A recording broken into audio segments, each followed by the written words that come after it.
Peu après la disparition de sa femme Delphine Jubilard, Cédric a rencontré Séverine. Le couple s'installe ensemble et la nouvelle amoureuse du peintre plaquiste passe du temps avec les deux petits Jubilard, frappés par l'absence de leur maman. Pour Paris Match, elle révèle certaines de leurs discussions déstabilisantes. Au cours d'une battue pour retrouver une trace de Delphine Jubilard, disparue dans la nuit du 15 au 16 décembre 2020, Séverine, aide-soignante et maman de deux grands garçons, a trouvé un pull qui l'a interpellée. Elle en a fait part aux gendarmes puis au mari de la disparue, Cédric. Si est-il le début d'une rencontre contre toute attente pour cette quadragénaire qui aime manier le franc-parler et bousculer les convenances. Au printemps 2021, elle a commencé une histoire avec celui sur qui tous les regards se portent. Vu comme le suspect idéal, il a fini par être mis en détention provisoire pour homicide par conjoint au mois de juin 2021 et s'y trouve encore à l'heure actuelle. Pour Paris Match, celle qui a côtoyé intimement le présumé coupable a accepté de livrer sa version de l'histoire.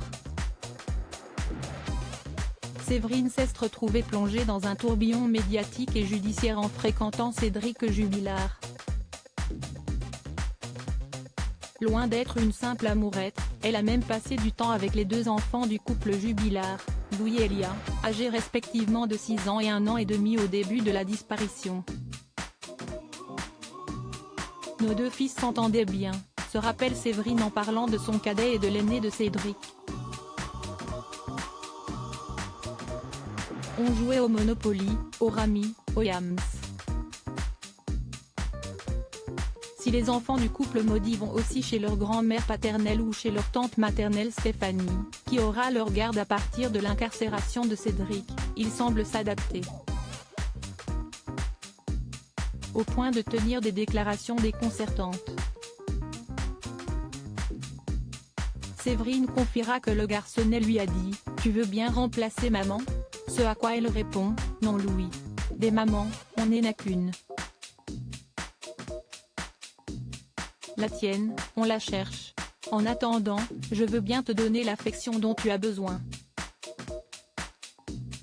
Tu sais que tu peux me parler de tout, quand tu veux. » Satisfait, Louis lui rétorque tout simplement « Ça me va ». Ayant passé du temps avec les petits Jubilard, Séverine avait également remis en cause le fait que Louis avait vu ses parents se disputer lors de l'ultime soirée de l'infirmière du Tarn. Dans une interview pour Femme Actuelle, « J'ai posé la question moi-même à son fils et il ne m'a pas donné cette version. Il m'a dit qu'il est allé au lit, que son papa dormait et qu'il n'y avait eu aucune dispute ce soir-là.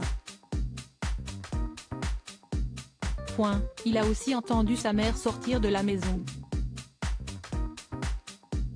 Car dans la maison de Cédric, il faut claquer fort la porte pour la fermer, et le petit m'a dit « J'ai entendu maman mettre ses chaussures et elle est sortie ». Si Cédric Jubilard a l'image d'un futur ex-mari, il devait divorcer, Delphine avait aussi rencontré un autre homme, peu touché par la disparition de la mère de ses enfants. Séverine assure à Paris Match qu'il pleurait quand ses enfants lui demandaient des nouvelles de leur mère. Cédric cherchait des explications, des réponses. Il évoquait des pistes, selon lui mal ou pas du tout vérifiées. Leur couple a pris fin lorsqu'elle a réalisé que son amoureux chattait avec d'autres femmes. Puis, il a été incarcéré. Depuis, elle a été en garde à vue pour recel de cadavres et en est ressortie blanchie. Toutefois, elle ne peut en finir avec la réputation scandaleuse de celle qui a été en couple avec Cédric Jubilard.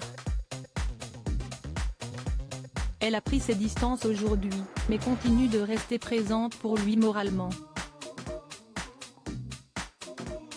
Cédric Jubilard reste présumé innocent des faits qui lui sont reprochés jusqu'au jugement définitif de cette affaire. Retrouvez l'intégralité de l'article dans le numéro du 1er septembre 2022 de Paris Match.